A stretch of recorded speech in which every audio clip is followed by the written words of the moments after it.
Hey guys, இத்தனை நாளாக நீங்கள் ரொம்ப ரிக்வெஸ்ட் பண்ணி கேட்ட ஒரு வீடியோவை தான் நம்ம இப்போ பார்க்க போகிறோம். என்னது ப்ரோ அதுன்னு பார்க்குறீங்களா? எல்லாம் உங்களுக்கே தெரிஞ்சது தான். நம்ம மினாட்டோட லைஃப் ஸ்டோரியை தான் இந்த வீடியோவில் நம்ம பார்க்க போகிறோம். ஆக்சுவலாக இந்த வீடியோவை பார்த்தீங்கன்னா நான் 3 வாரத்துக்கு முன்னாடியே போடலாம் தான் ட்ரை பண்ணேன். பட் டைமு கொஞ்சம் கிடைக்காதனால நான் அதை போட மிஸ் பண்ணிட்டேன். சரி, இன்னும் என் டைம் வேஸ்ட் பண்ணோம், நேராக வீடியோக்குள்ளே போகலாம். அதுக்கு முன்னாடி நம்ம சேனலுக்கு யாரும் புதுசாக இருந்தீங்கன்னா மறக்காமல் அந்த சப்ஸ்கிரைப் பட்டனை தட்டி விட்டு பாருங்கள் ஃப்ரெண்ட்ஸ். இந்த வீடியோ முடிஞ்சோடனே நம்ம மினாட்டோ எவ்வளோ ஸ்ட்ராங்னு உங்களுக்கே தெரிஞ்சிருக்கும். இப்போ எல்லாம் ஒரு கூலான ரைடுக்கு தயாராகிக்கோங்க கைஸ்.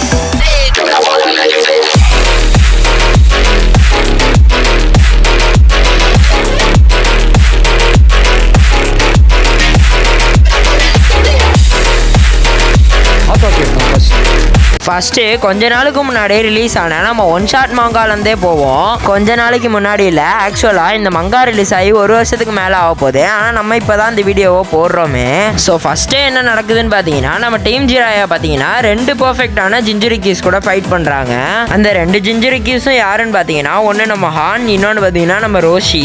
இவங்க 2 பேரும் அந்த இடத்துல நம்ம டீம் ஜிராயா மேலே டெயில் பீஸ்ட் பாம் எடுத்து விட்றாங்க. அப்போது கிட்டத்தட்ட 13 வயசுள்ள நம்ம மினாட்டோ பார்த்தீங்கன்னா ஃப்ளையிங் ரேஜ் யூஸ் பண்ணி 4 பேர்த்த டெலிபோர்ட் பண்ணி விடுறாரு. வெறும் 13 வயசுள்ள மினாட்டோ 4 பேர்த்த டெலிபோர்ட் பண்றாருன்னா அது எவ்வளவு பெரிய விஷயம்னு உங்களுக்கே தெரியும். அது மட்டும் இல்லாம இந்த இடத்துல நம்ம வேற ஒரு விஷயத்தையும் நோட் பண்ணி ஆகணும். நம்ம மினாட்டோ பாத்தீங்கன்னா ரசிங்கன் கத்துக்கிறதுக்கு முன்னாடியே ஃபிளையிங் ரேஜின் யூஸ் பண்றாருங்கிறத. இதுல நம்ம 4th கிரேட் நிஞ்சா வரப்போ 3 ஷினோபி சேர்ந்து ஒருத்தரை டெலிபோர்ட் பண்ற மாதிரி ஆயிருக்கும் ஃபிளையிங் ரேஜின் யூஸ் பண்ணி. ஆனா இந்த இடத்துல நம்ம மினாட்டோ பாத்தீங்கன்னா ஒருத்தரோட சக்கரா வச்சு 4 பேர்த்த டெலிபோர்ட் பண்ணி விட்டுருக்காரு. அதுவும் வெறும் 13 வயசுல இதை பண்ணிருப்பாரு. இதுலயே உங்களுக்கு புரிஞ்சிருக்கும் நம்ம மினாட்டோட சாக்ரா லெவல் எவ்வளவு மேசிவ் ஆனதுன்ட்டு. இதுக்கு அடுத்த சீன்ல பாத்தீங்கன்னா நம்ம குஷினா பாத்தீங்கன்னா நம்ம மினாட்டோவை மீட் பண்றாங்க. அப்போ நம்ம குஷினா சொல்றாங்க, நம்ம இன்னும் நிறைய சீலிங் ஜுட்ஸுவை கத்துக்க வேண்டியது இருக்கு, வா போய் ட்ரெயின் பண்ணலாம்னு சொல்லுவாங்க. அப்போ நம்ம மினாட்டோ சொல்லுவாரு, இல்ல எனக்கு இன்னொரு முக்கியமான வேலை இருக்கு, நம்ம அப்புறம் ட்ரெயின் பண்ணலாம்னு சொல்லிட்டு போயிருவாரு. அப்போ நம்ம மினாட்டோ எங்க போவாருன்னு பாத்தீங்கன்னா நம்ம ஜிராயா சென்சேவோட ரசிங்கனை ட்ரெயின் பண்ண தான் போயிருப்பாரு. அந்த இடத்துல நம்ம மினாட்டோ ஜிராயா 2 பேரும் சேர்ந்து தான் ரசங்கனை ட்ரெயின் பண்ணிட்டு இருப்பாங்க. அப்போ நம்ம மினாட்டோக்கு பார்த்தீங்கன்னா எப்படி அந்த ரசங்கனை கண்ட்ரோல் பண்றதுன்னு தெரியாம கன்ஃபியூஸ் ஆகிட்டு இருப்பாரு. அப்போ நம்ம ஜிராயா சொல்லுவாரு, உன் தலைமுடியில இருக்க வேர்ல்ட் எப்படி இருக்கோ அந்த சைடா உன்னோட சாக்ராவை கண்ட்ரோல் பண்ண ட்ரை பண்ணு அப்படின்னு சொல்லுவாரு. என்னோட வேர்ல்ட் பார்த்தீங்கன்னா கிளாக் வைஸ் டைரக்ஷன்ல இருக்கு, ஸோ நான் அதை அப்படிதான் இமேஜின் பண்ணிப்பேன் அப்படின்னு நம்ம ஜிராயா சொல்லுவாரு. அப்போ எனக்கு எப்படி இருக்குன்னு நம்ம மினாட்டோ கேட்கும்போது பார்த்தா நம்ம மினாட்டோக்கு 2 வேர்ல்ட் இருக்கும். இதை பார்த்துட்டு நம்ம மினாட்டோ பார்த்தீங்கன்னா இன்னுமே கன்ஃபியூஷன் ஆயிடுவாரு. இத நம்ம மினாட்டோ இவ்வளவு மூச்சை போட்டு கத்துக்கிறதுக்கு மெயினான காரணமே டெயில் பீஸ்ட் பாம கவுண்டர் பண்றதுக்கு தான். அப்ப நம்ம ஜிராயா கொஞ்ச நேரம் பிரேக் எடுத்துக்கலாம்னு சொல்லுவாரு. அதுக்கப்புறம் எப்படி நம்ம ஜிராயா நருட்டோக்கு பாப்சிக்கல 2ஆ பிரிச்சு கொடுப்பாரோ அதே மாதிரி நம்ம மினாட்டோக்கும் பிரிச்சு கொடுக்குறாரு. அப்ப பாத்தீங்கன்னா நம்ம மினாட்டோட மண்டையில ஒரு ஐடியா வருது. 2 சைடும் சேமா இருந்தா 2 சைடையும் ஈவனா சுத்தும் போது 2மே ஈவனா ரொட்டேட் ஆகும் நினைச்சிட்டு நம்ம மினாட்டோ யோசிக்கிறாரு. இதே இடத்துல வேற யாரும் இருந்தாங்கன்னா டபுள் சைடு ரொட்டேட் பண்றது ரொம்ப கஷ்டம்னு சொல்லிட்டு சிங்கிள் சைடு தான் ரொட்டேட் பண்ண யோசிப்பாங்க.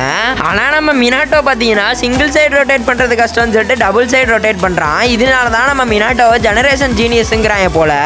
அவ்வளவுக்கு கிரைண்டரா கிரைண்ட். அதுக்கப்புறம் ஃபைனலா நம்ம மினாட்டோ பார்த்தீங்கன்னா ரசிங்கனை பர்ஃபெக்டா கண்ட்ரோல் பண்ண கத்துக்கிறான். பர்ஃபெக்டா கண்ட்ரோல் பண்ண தான் கத்துக்கிறானே தவிர இன்னும் மாஸ்டர் பண்ணல. அதுக்கு அடுத்த சீன்ல நம்ம குஷினாவை காட்டுறாங்க. நம்ம குஷினா பார்த்தீங்கன்னா நம்ம மினாட்டோவை தேடி வந்துட்டு இருக்காங்க.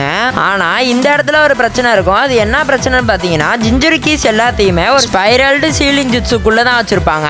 ஏன்னா அதுக்குள்ள இருக்கிற வரைக்கும் தான் அந்த ஜிஞ்சரி கீஸால அந்த டெயில் பீஸ்ட்டை சப்ரஸ் பண்ண முடியும். அப்போ நம்ம குஷினா பார்த்தீங்கன்னா அடமெண்டல் செயின்ஸை வச்சு அவளை ப்ரொடெக்ட் பண்ணிட்டு இருந்த 2 ஆன்பூ மெம்பர்ஸை கட்டி போட்டு போயிருவா.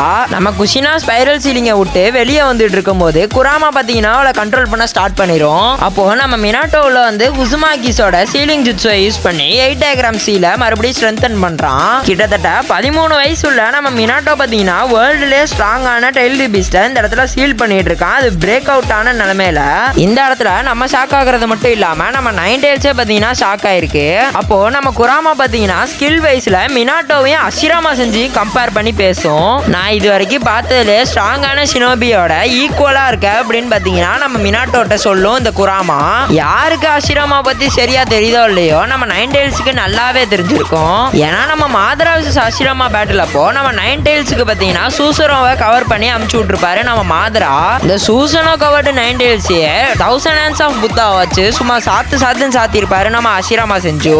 அப்போ நம்ம மாதரா அவரோட பேட்டில் பண்ணும்போது நம்ம அஷிராமாக்கு பாத்தீங்கன்னா 35 வயசுக்கு மேல இருக்கும். அப்போ நம்ம பிரைம் அஷிராமாவையும் 13 வயசுள்ள மினாட்டோவையும் கம்பேர் பண்ணி பேசிட்டு இருக்கு இங்க நம்ம குராமா.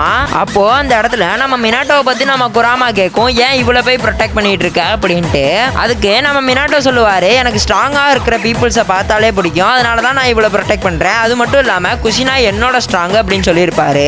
இந்த இடத்துல குராமாவோட மைண்ட் வைஸ் என்ன தெரியுமா இருக்கும், என்னென்ன சொல்றான் பாருங்க, கம்பி கட்டுற கதையெல்லாம் எடுத்து போடுறாங்க. அப்போ நம்ம குஷினாக்கு பாத்தீங்கன்னா அவன் மண்டையில பாஸ்ட் ஓடிட்டு இருக்கும். அப்போ நம்ம மீட்டோ உசுமாக்கி நம்ம குஷினாட்ட சொல்லியிருப்பாங்க 8 டயக்ராம் சீல் வந்து எப்படி ஒர்க் ஆகுதுங்கிறத. குராமா ஃபுல் ஏட்ரடோட ஃபில் ஆயிருக்கனால நீ அதை பேலன்ஸ் பண்றதுக்கு லவ்வை தான் ஃபீல் பண்ணணும்னு சொல்லியிருப்பாங்க. அப்போ சொல்லும் போது நம்ம அஷிராமா செஞ்சோட ஸ்டாச்சுவை பார்த்துட்டு தான் சொல்லியிருப்பாங்க நம்ம மீட்டோ உசுமாக்கி. இப்படி நடந்துட்டு இருக்கும் போதே நம்ம குஷினா பாத்தீங்கன்னா குராமாவோட செகண்ட் ஸ்டேஜுக்கே போயிடுறா. அப்போ நம்ம குராமா என்ன பண்ணுன்னு பாத்தீங்கன்னா ஒரே பஞ்சில் நம்ம மினாட்டோவோட செஸ்ட்ல ஒரு ஓட்டையை போட்டுரும். இப்படி ஒரு கிரிட்டிக்கலான சிச்சுவேஷன்ல தான் நம்ம மினாட்டோ பாத்தீங்கன்னா மாட்டிட்டு இருப்பாரு. அப்போ நம்ம மினாட்டோவோட சாக்ரா பாத்தீங்கன்னா நம்ம குஷினாவோட சீல்ல கனெக்ட் ஆயிட்டு இருக்கவும் நம்ம மினாட்டோ பாத்தீங்கன்னா குஷினாவோட சீல்குள்ளேயே என்டர் ஆயிருவாரு. அப்போ அந்த இடத்துல ஃபைனலா நம்ம Minato vs nine tails battle பாத்தீங்கன்னா நடக்குது. இந்த இடத்துல நீங்க நோட் பண்ண வேண்டிய விஷயம் என்னன்னு பாத்தீங்கன்னா நம்ம மினாட்டோக்கு வெறும் 13 வயசு தான். அது மட்டும் இல்லாம நம்ம குராமா பாத்தீங்கன்னா ஃபுல் குராமாவா இருக்கு. அப்போ நம்ம குராமா பாத்தீங்கன்னா அதோட டெயில் பீஸ்ட் பாம்பை வச்சு நம்ம மினாட்டோ மேல அட்டாக் பண்ணுது.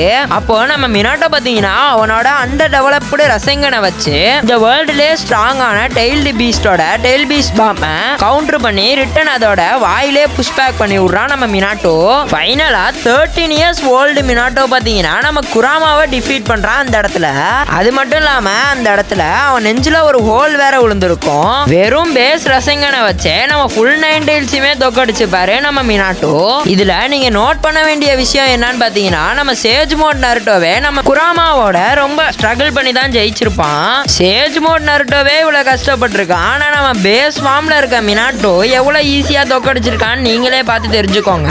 அதுக்கப்புறம் நம்ம மினாட்டோ பாத்தீங்கன்னா ஹாஸ்பிட்டல்ல இருந்து எந்திரிக்கிறாரு. அப்ப எந்திரிக்கும் போது அவர் கூட குஷினா, சுனாடே அப்புறம் ஜிராயாவும் இருக்காங்க. அப்போ அந்த இடத்துல நம்ம மினாட்டோக்கு நெஞ்சில ஹோல் விழுந்ததை நம்ம சுனாடே தான் ஹீல் பண்ணிருப்பாங்க நான் நினைக்கிறேன். அப்போ அந்த இடத்துல நம்ம குஷினா பாத்தீங்கன்னா நம்ம மினாட்டோவை ஹக் பண்றாங்க. இதுக்கப்புறம் நம்ம குஷினா பாத்தீங்கன்னா நம்ம மினாட்டோட்ட அவரோட புது ஜிட்சுவை பத்தி கேக்குறாங்க. அதுதான் நம்ம ரசங்கன். அப்போ நம்ம மினாட்டோ அதுக்கு ஒரு பேர் வச்சிருப்பாரு பாருங்க. என்னத்தெல்லாம் வச்சு கண்டுபிடிச்சாரோ அதே ஒரு பேரா வச்சிருப்பாரு, the ice pop inspired nimbus Jiraiya twin whole sphere. இதை பார்த்தே நம்ம குஷினா பாத்தீங்கன்னா செம்ம வெறுப்பாயிடுறாங்க, என்னடா பேர் வச்சிருக்கேன்னு சொல்லி. அப்போ நம்ம குஷினா கேக்குறாங்க, நீ இதை எனக்காக தானே கண்டுபிடிச்ச, அப்ப நானே இதுக்கு பேர் வைக்கிறேன்னு சொல்லி தான் ரசங்கன்னு பேர் வைக்கிறாங்க. ஸோ அவ்வளோதான் இந்த சாப்டரும் இதோடய முடியுது. ஸோ நம்மளும் இந்த வீடியோவை இதோடய முடிச்சுக்கலாம். இந்த வீடியோவுக்கு பார்ட் 2 போடலாமா வேணாமான்னு மறக்காம நீங்களே கமெண்ட் பண்ணிட்டு போங்க ஃப்ரெண்ட்ஸ். வெறும் 13 வயசுல இருக்க மினாட்டோவே இவ்வளோ ஸ்ட்ராங்கா இருக்கானா, அப்போ பிரைம் வேஜ்ல இருக்க நம்ம மினாட்டோ எவ்வளோ ஸ்ட்ராங்கா இருப்பான்னு நீங்களே இமேஜின் பண்ணிக்கோங்க. நம்ம மினாட்டோக்கு பார்த்தீங்கன்னா உண்மையாவே பிரைம் ஏஜுங்கிறதே ஒன்று கிடையாது. நம்ம அஷிராமாவோட பிரைம் ஏஜ் 35 வயசுக்கு மேலே தான். ஆனால் நம்ம மினாட்டோ பார்த்தீங்கன்னா 24 வயசுலேயே இறந்துருவாரு. ஸோ அவருக்கு பிரைமுங்கிறதே கிடையாது. ஸோ இன்னுமே நிறைய ஜோக்கர்ஸ் பார்த்தீங்கன்னா நம்ம மினாட்டோவை மாதரா ஈஸியாக டிஃபீட் பண்ணிடுவாருன்னு சொல்லிட்டு இருக்காங்க. ஸோ நீங்களே சொல்லுங்க, நம்ம மினாட்டோ ஸ்ட்ராங்கா இல்லை மாதரா ஸ்ட்ராங்காங்கிறத. ஸோ அவ்வளோதான் இந்த வீடியோ இதோட முடிச்சுக்கலாம். இந்த வீடியோ பிடிச்சிருந்துச்சுன்னா எப்பயும் என்ன பண்ணுவீங்களோ அதெல்லாம் பண்ணி விட்டு போயிருங்க ஃப்ரெண்ட்ஸ். ஸோ வரட்டா.